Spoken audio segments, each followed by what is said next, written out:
സൗദിയിൽ 19 വർഷമായി ജയിലിൽ കഴിയുന്ന കോഴിക്കോട് സ്വദേശി അബ്ദുറഹീമിന്റെ മോചനം ഇനിയും നീളും. സൗദി ബാലൻ കൊല്ലപ്പെട്ട കേസിലാണ് നിർണായക വിധിയുണ്ടായത്. 20 വർഷം തടവ് ശിക്ഷയാണ് റിയാദ് ക്രിമിനൽ കോടതി അബ്ദുറഹീമിന് വിധിച്ചത്. ഇന്ത്യൻ സമയം ഇന്ന് രാവിലെ 11:30 അബ്ദുറഹീമിന്റെ മോചന ഹർജി കോടതി പരിഗണിച്ചിരുന്നു. ഇതുവരെ അനുഭവിച്ച ശിക്ഷാകാലം കഴിഞ്ഞുള്ള ശിക്ഷ അനുഭവിച്ചാൽ മതി. അതായത് 1 വർഷം കൂടി തടവ് ശിക്ഷ നീളും. 2026 ഡിസംബറിൽ കേസിന് 20 വർഷം തികയും. ഇത് 13ാം തവണയാണ് ഹർജി പരിഗണിച്ചത്. വധശിക്ഷ കോടതി കഴിഞ്ഞ വർഷം ജൂലൈയിൽ റദ്ദാക്കിയിരുന്നു. അബ്ദുറഹീമിന്റെ മോചനത്തിനായി ലോകത്തിന്റെ വിവിധ ഭാഗങ്ങളിൽ നിന്നുള്ള സുമനസ്സുകൾ പണം സംഭാവന ചെയ്തിരുന്നു.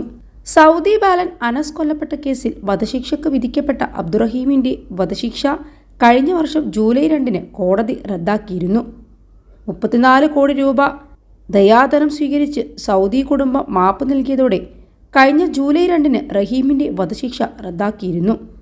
21 ലക്ഷത്തോളം സന്തുഷ്ടരായ ഉപഭോക്താക്കളും 2 ലക്ഷത്തോളം തിമിര ശസ്ത്രക്രിയകളും പൂർത്തിയാക്കിയ മലബാറിലെ ഏക കണ്ണാശുപത്രി Alsalama eye hospital, hospital road, Perinthalmanna. തടവടക്കമുള്ള ശിക്ഷകളിലും ഇളവ് ലഭിച്ചാൽ മാത്രമേ റഹീം ജയിൽ മോചിതനാകൂ. സൗദി ബാലൻ കൊല്ലപ്പെട്ട കേസിൽ 18 വർഷമായി ജയിലിൽ കഴിയുകയാണ് അബ്ദുറഹീം. 2006 ഡിസംബർ 24 അബ്ദുറഹീമിന്റെ കൂടെ GMC വാനിൽ യാത്ര ചെയ്യുകയായിരുന്ന അനസ് മരിച്ചത്. ഷോപ്പിങ്ങിനായി പുറത്തുപോകുമ്പോൾ അനസ് റഹീമിനോട് വഴക്കിട്ടു. അതിനിടെ അബദ്ധത്തിൽ കൈ കഴുത്തിലെ ഉപകരണത്തിൽ തട്ടുകയും അനസ് ബോധരഹിതനാവുകയും മരിക്കുകയുമായിരുന്നു. വധശിക്ഷ വിധിച്ചിരുന്ന കേസിൽ ദയാധനം നൽകി സ്വകാര്യ അവകാശപ്രകാരം കുടുംബം മാപ്പ് നൽകിയതിൻ്റെ അടിസ്ഥാനത്തിൽ കോടതി വധശിക്ഷ റദ്ദാക്കിയിരുന്നു.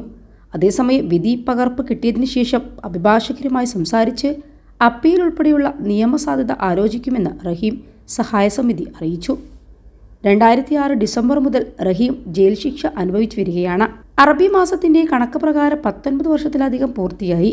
മറ്റ് ഇളവുകളും പരിഗണിക്കുമ്പോൾ ഉടൻ മോചനം സാധ്യമായേക്കും.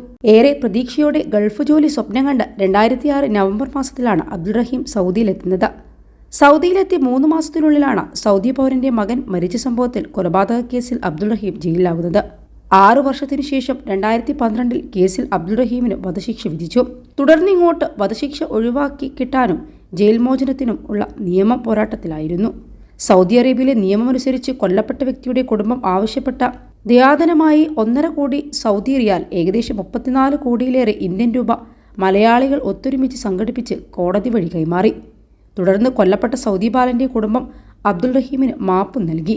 2024 ജൂലൈ മാസം കോടതി റഹീമിന്റെ വധശിക്ഷ റദ്ദു ചെയ്തു.